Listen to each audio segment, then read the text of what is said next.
কুদরতি হাতের মাধ্যমে তোমাকে সৃষ্টি করেছি, শুধু সৃষ্টি করে শেষ দেই নাই, তোমার জন্মের পর থেকে মৃত্যু পর্যন্ত তোমার রিজিকের ব্যবস্থা করে দিয়েছি। শুধু তাই নয়, দুনিয়ার সকল বিষয়কে আমি, প্রত্যেকটা বস্তুকে আমি তোমার তাবে বানিয়ে দিয়েছি, যাতে করে আমার ইবাদত করার ক্ষেত্রে তারা তোমার জন্য সহায়ক হয়। তো আমি আল্লাহ তোমাকে এত কিছু দেওয়ার পরেও তুমি আমার ইবাদতের ক্ষেত্রে তুমি অন্যকে শরীক করবা, আমি আল্লাহ তাআলা এটা কখনোই মেনে নিতে পারি না। ইবাদতের ক্ষেত্রে আমার আল্লাহ বলেন যে আমার সাথে কাউকে শরীক করবা না।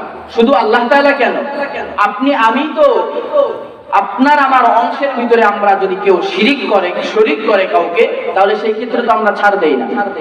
আজকে মাহফিল থেকে বাসায় যাওয়ার পর যদি আপনি বাসায় গিয়ে দেখেন যে 40 বছর থেকে ঘর সংসার করতেছেন আপনার স্ত্রীকে, আপনি মাহফিল থেকে বাসায় গিয়ে ঘরে গিয়ে দেখলেন সে পর পুরুষের সাথে অবৈধ সম্পর্কে জড়িত হয়েছে, আপনার কেমন লাগবে? খুব ভালোভাবে বোঝার চেষ্টা করেন। মাহফিল থেকে বাসায় যাওয়ার পরে যদি আপনি দেখেন যে আপনার স্ত্রী পর পুরুষের সাথে অবৈধ সম্পর্কে মিলিত হয়েছে, এটা দেখবার পরে যেমন মুসলমান তোমার মাথার যেমন ঠিক থাকার কথা নয়, তোমার পায়ের রক্ত যেমন মাথায় উঠে যাওয়ার কথা। তো তোমার কাছে আমি প্রশ্ন করতে চাই, এত রাগ তুমি কেন হও? তুমি কি তাকে সৃষ্টি করেছো? বলবে যে না, তাকে তো সৃষ্টি করো নাই। তার মাকে সৃষ্টি করেছো? যে না, তার মাকেও তুমি সৃষ্টি করো নাই। জন্ম নেওয়ার পর থেকে তুমি তাকে লালন পালন করেছো? যে না, তাকে তো তুমি লালন পালনও করো নাই। তাহলে তার উপর তোমার এত রাগ আর ক্ষোভ কেন হলো? জবাবে আপনি বলবেন যে দেখেন, আমার রাগ আর ক্ষোভ এজন্যই হয়েছে যে আজ 40 বছর থেকে তার সাথে আমার বিবাহ বন্ধন হয়েছে, ঘর সংসার করতেছি, তার এমন কোনো কথা নেই যে কথাটা আমি রাখি নাই। তার ছোট্ট থেকে বড় প্রত্যেকটা আশা আমি পূরণ করে দিয়েছি, তার সকল পোশাক আশাকের ব্যবস্থা আমি করে দিয়েছি, 40 বছর তার খাওয়ার ব্যবস্থা আমি করে দিয়েছি। কাজেই তার প্রতি আমার একটা অধিকার আছে। এই অধিকারের কারণে আমি আমার ভিতরে, আমার অংশের ভিতরে আমি সে শরীক করেছে, কাজেই আমি এটা মেনে নিতে পারছি না। এই জবাবে আপনি দিবেন, কথা ঠিক না বেঠিক? মুহতারাম হাজিরিন, খুব ভালোভাবে বোঝেন।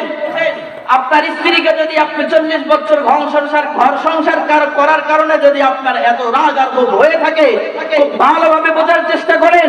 আমার আল্লাহ বলেন যে হে বান্দা, দেখো আমি আল্লাহ তাআলা যখন পুরো পৃথিবীকে বানিয়েছি, আমি আল্লাহ তাআলা আদেশ করেছি কুন ফায়াকুন, সাথে সাথে সেই জিনিসটা হয়ে গিয়েছে।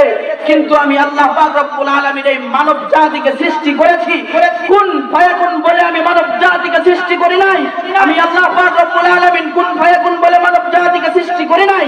আর আল্লাহ বলেন যে দেখো বান্দা, আমি আল্লাহ তাআলা নিজের কুদরতি হাতের মাধ্যমে তোমাকে সৃষ্টি করেছি, শুধু সৃষ্টি করে শেষ দেই নাই, তোমার জন্মের পর থেকে মৃত্যু পর্যন্ত তোমার রিজিকের ব্যবস্থা করে দিয়েছি।